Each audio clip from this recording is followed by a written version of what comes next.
Welcome and hello, my name is Ekaterina, I'm from the Future London Academy and I'm here with Timo Pätiälä, Managing Director at Hellon. Welcome Timo. Thank you for having me. Hellon is an incredible service and experience design agency and you've been managing it for almost 2 years now. My first question to you will be about service design because Hellon is obviously all about service design, and for people who don't know, what is this mystical discipline? Can you explain in very simple terms what service design is? In a nutshell, service design is about taking a service and designing it in a way to meet the needs of the end customers. And it is about, it can be used to create new services, or it can be used to develop existing ones in a way that they stay relevant to the customers. And is it easy to convince clients that they really need to see this journey? Because I can assume they're very busy, and especially if they have never done this process before, they'll be like, no, I'm not going to do it. It is, and it is for the first time. Okay. And this is the thing.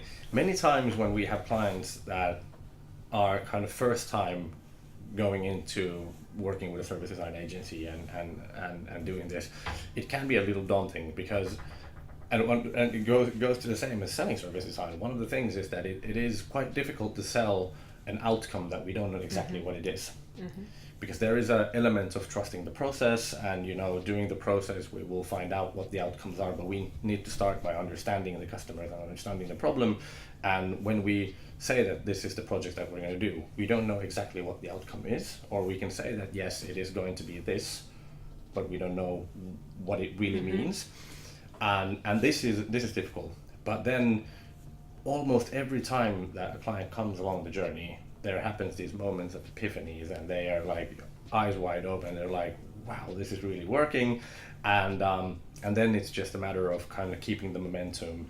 And if it's a bigger organization, it's really about being clear and transparent about the results that we're getting and trying to get this buy-in for it. So how was your journey to this discipline? Was it when you discovered what service design is, was it something like, oh my god, I wish I knew about it my entire life? Or was it like, oh, it makes sense, it's kind of common sense, I was doing it all the way, just didn't call it service design? My journey into Hellon was actually, it was a slightly different journey. It wasn't an epiphany of me being, oh my god, this is where I need to be. I actually ended up in, so we have two offices. We have our original studio. Hellon was founded in 2009 in Helsinki. So it is a Finnish-born design agency. And I was working for a different company back then. I was working for Getty Images, which is the world's largest company regarding news, entertainment, sports, editorial images, and creative imagery. And when I founded Getty Images in Finland and I started running this business, I needed an office, and Hellon runs a co-working studio in Helsinki. So I got in touch with my friend Jaakko, who's the founder of Hellon and the CEO of the group, and I said I needed an office space. So my first kind of introduction into the service design industry was really about me setting up my office in the same office where Hellon was. Okay. And during the time I was running Getty in Finland, I was kind of seeing what they were doing all the time. I started understanding what they were doing. I started understanding the impact of what it was really about creating, better experiences, creating meaningful experiences, helping companies create better services, staying relevant. And I always thought that it was very interesting, but our paths were not, there wasn't this great kind of goal in the head that one day I'm going to work with these guys.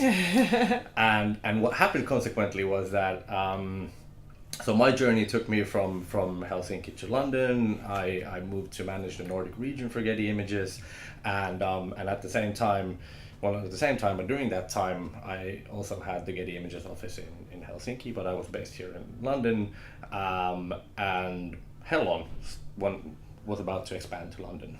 So we started discussing at some point with Jaakko that is there some synergies in this, and maybe could we work together.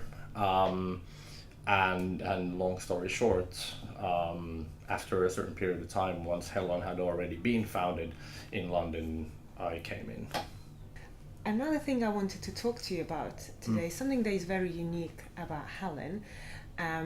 You developed this framework and this kind of new way of approaching service design, which is through AI. AI is a very hot topic right now, so I think everyone is trying to apply AI to everything. So can you explain a bit more, how does it work, how do you use AI, and what is it? The bigger vision is really to use artificial intelligence to understand from data what makes people happy.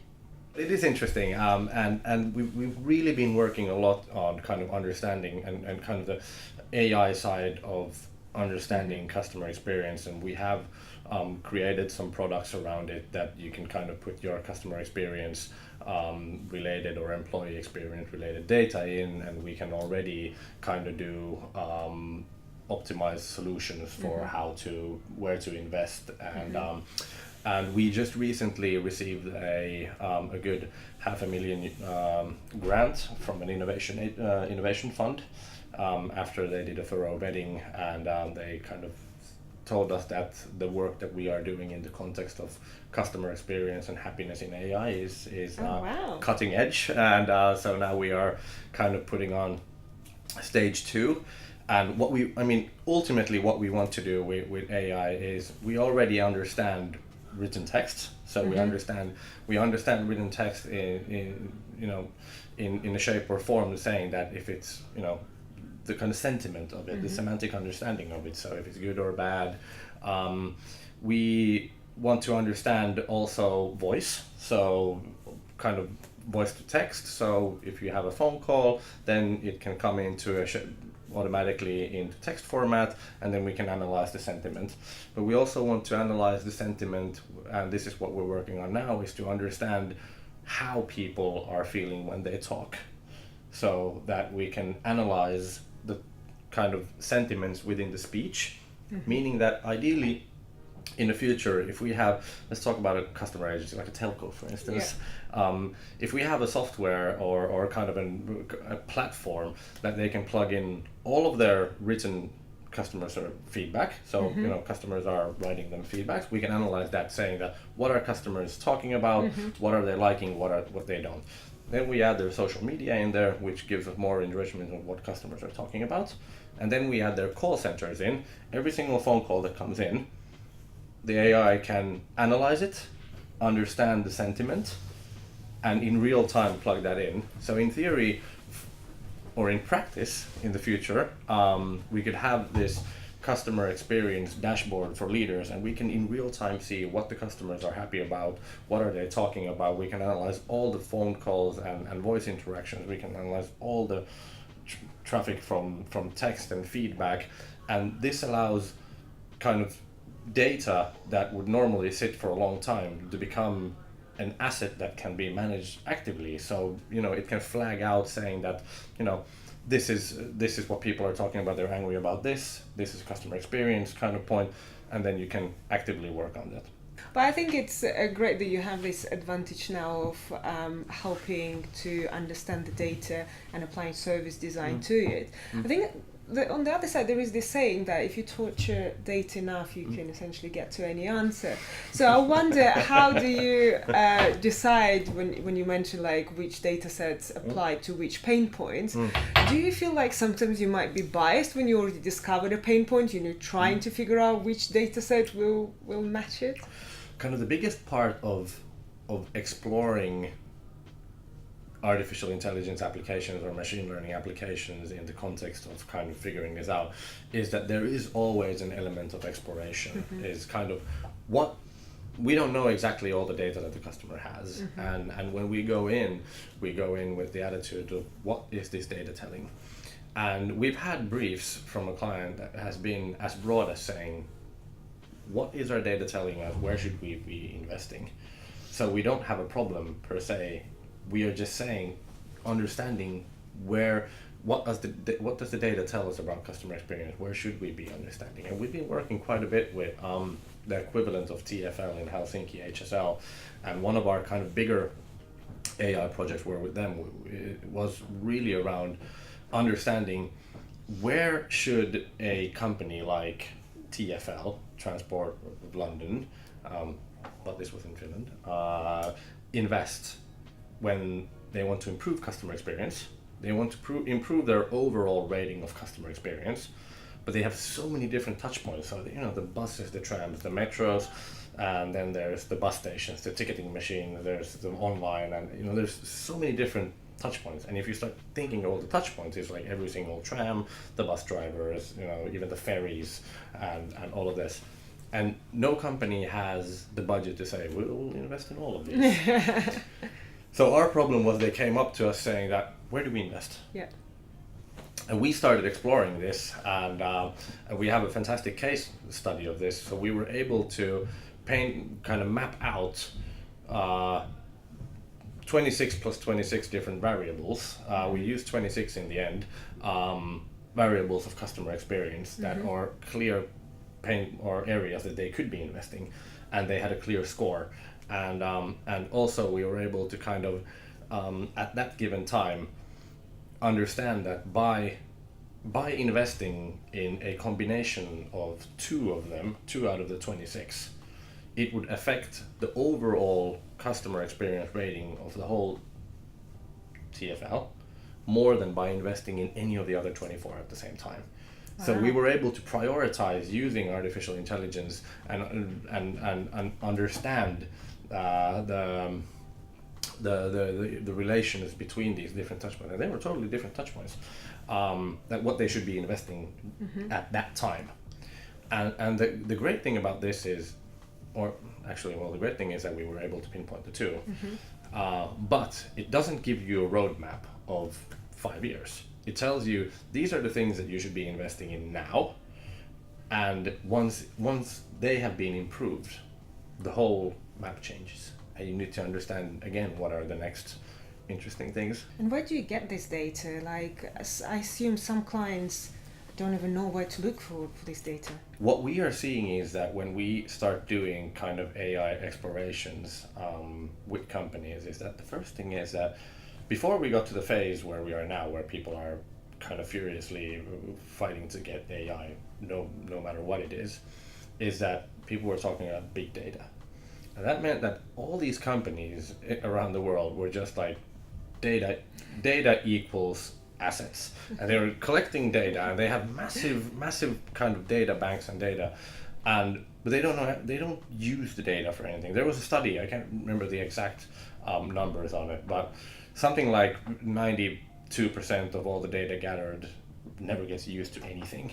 Wow. There's a huge amount of data that companies have that they actually don't utilize in anything that reflects, especially in kind of managerial decisions. And one of the biggest problems is that all this data has been gathered in just every single format. And in order for companies to utilize machine learning or artificial intelligence, data needs to be in a certain shape or form. So this is the kind of the biggest problem that we face, is that we go to companies saying that they say to us that let's use AI or machine learning or analytics to understand where we should be investing, and then they drop us a huge amount of data, and we're like, well, we can't get anything out of this because the data is not in a good shape. So whether as a company you're already looking at applying artificial intelligence or machine learning, the first thing you should be really looking at is the data that we're currently gathering and piling up, is it in a shape or form that we can even use it in the future? Because that one thing we know for sure is that the data needs to be in a certain shape or form. What is this shape or form? Well, it's a shape or form that the machine understands it. So first of all, if we think about, you want to have longitude data in order to say that between X year and this year customers have said all of this, it needs to be more or less in the same shape or forms. So consistency throughout the form. Yeah. The other thing is that if you're asking a lot of yes and no questions, it doesn't give a lot of answers for analytics. So just kind of, there are a lot of things that people can do to enrich the data, but also make it kind of something that can be analyzed. And if it's fragmented, small pieces, then there's not a lot of use for it. And I'm sure there are fantastic data scientists that can kind of plug in and tie these in, but then it's a lot of manual work. Talking about good services, do you have personally a service, a brand, or experience that you feel like nailed it? Like, this is an example of good service design, we should all go and experience it. So obviously, Uber is digitally fantastic. It works most times. The kind of the whole journey is visible. You understand where you are. You understand how many drivers are around you, and then you can click that you want to drive, and you know exactly how long it's going to take you, and it already tells you that this is the expected cost. But then there are really, really good kind of social and spatial customer experiences, which are really around this kind of exciting you, and these are the kind of the unique things that make you want to almost tweet about it, and this is when we know that some brands are hitting really good here in the kind of the customers. And it's the little things, you go to a smaller coffee shop or something, and they've really kind of put a lot of emphasis on the social and the spatial customer experience, and it's the little things that delight you. And these are the things that I think make a really big difference when you work in a competitive market. And especially the more competition there are within the market, when price is not the pain point, or price is not the kind of main competitive force anymore, you need to start competing with better experiences, and then you're competing with something that really delights humans and I think going back, human is going to be the next trend. We live in this overly digitized world, and kind of a few years back the solution every company had was, let's build an app for it. And personally, the only way I want a new app into my phone is if it's going to take 2 apps out. So I think there is this kind of trend that let's create human experiences. Let's offer good customer experiences, and yes, digital is absolutely fundamentally key to everything, but at the same time it can't be the only one. We are humans, we need human interactions, and creating great human customer experiences, whether it is customer service or if you go in branch to any banks or whatever, we need to be focusing on, because form and function have been the mantra for so long, and a lot of brands, especially when we're talking in the banking industry, they're actually pushing customers away by focusing on making everything more digital, that we don't need to go into the branch anymore, we don't need to communicate with the bank or the service provider, actually losing touch with the customer. And what we need to do is now we need to bring customers back in. We need to tell you that we care for you, show empathy to customers, and kind of delight customers in a human way. And I strongly feel that this is kind of the focus that will become more kind of visible in the next few years, when companies will start again re-engaging with customers in a very empathetic human way. 100% agree with that. It's really good. My last question to you. Go. Is a very important one. What's your favorite color? No. If you could change one thing in the world, what would it be? If I could change one thing in the world, what would it be? Oh my God, there's so many things that I would love to change, especially if it could be politics. But I'm not going to. You have a magic wand. You have only one. I would say that I think we are living in an age where I would love if humans would broaden their understanding around sustainability, and really have a lot of companies start thinking that how can we as businesses have an impact on sustainability, and this is something that obviously I ponder a lot about, but it's worrying, especially with kind of, I'm about to be a father soon, and we think about kind of what kind of legacy are we leaving, and if we're, going on the path that we're going right now, I think it's a scary vision. So if I could change one thing in the world, I would change people's minds around sustainability, and and hope that people take impact or action towards making an impact. Whether it's something that they can do or not, there's a million ways to affect kind of this, but just do something, small things. That is a really good change. I also feel very passionate about sustainability, so yeah, definitely agree with that. Thank you so much, Timo. It was such a pleasure talking to you, and thanks everyone for watching us. I hope you enjoy our conversation about service design.